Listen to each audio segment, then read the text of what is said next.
Corporal Shalit, who was captured in June 2006, and which Israel has raised as a major demand for opening up or easing the blockade of Gaza.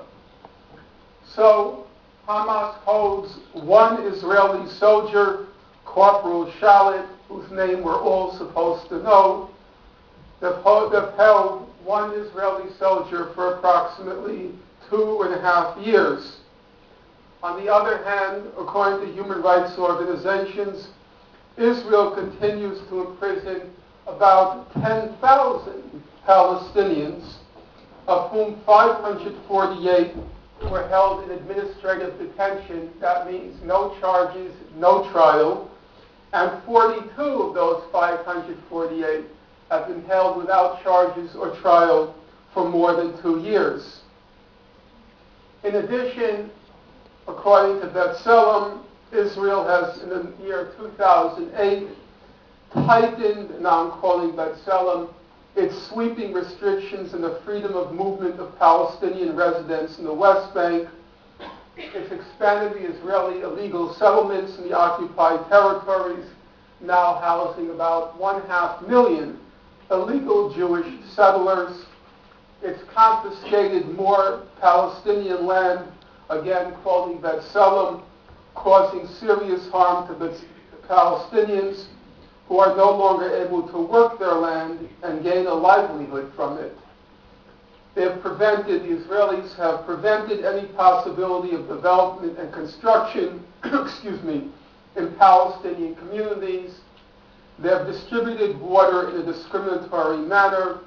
There are about 9 times as many Palestinians living in the West Bank, about 9 times as many Palestinians as Israeli settlers, but the total water allocation for those 9 times greater Palestinian population is less than the total water allocation for those settlers who in any event are illegally there. And Israel continues to construct the wall, which will steal about 12% of the West Bank, despite the fact that the International Court of Justice ruled in July 2004 that the wall is illegal and has to be dismantled. In January 2006, Hamas won Palestinian elections, which were universally recognized as fair and free. Israel reacted to these fair and free elections by tightening its economic blockade on Gaza. In June 2007, Hamas preempted a putsch organized by the U.S., Israel, and elements of the Palestinian Authority. After the putsch was preempted by Hamas, Israel further intensified its blockade. Just before the attack on Gaza, the main UN organization monitoring the situation in Gaza, it's called United Nations Office for Coordination of Humanitarian Affairs, OCHA. They published a study. It was entitled "The Impact of the Blockade on the Gaza Strip, a Human Dignity Crisis."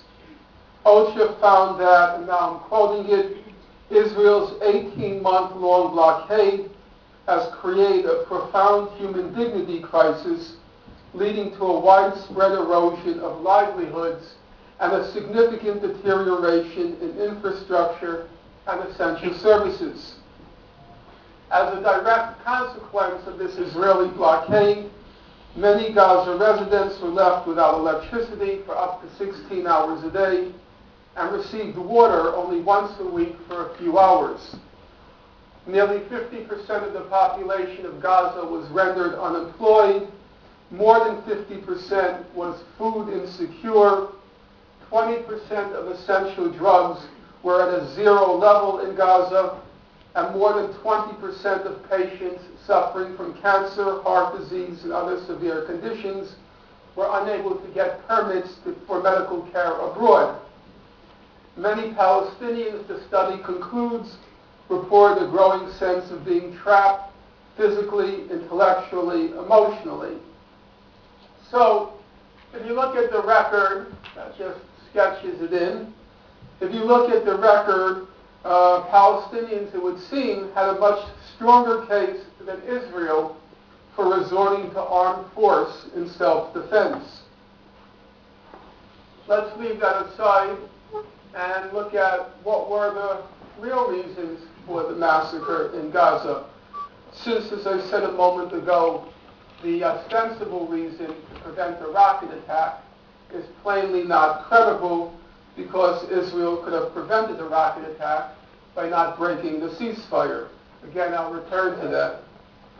When the massacre first began, the first couple of days, there was a lot of speculation that the motive behind the massacre was the upcoming Israeli elections. In my opinion, that was a secondary factor.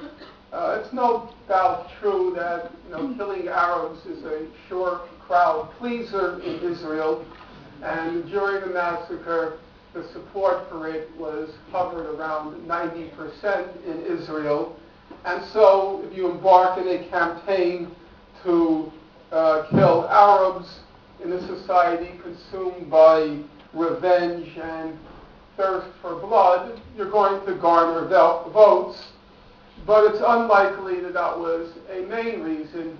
A good Israeli correspondent, a very sharp guy, and certainly a very principled fellow, Gideon Levy, the main correspondent of the occupied territory for Israel's most respected paper, Haaretz, he said in the second day of the massacre, he said Israel went through a very similar war 2.5 years ago in Lebanon, when there were no elections.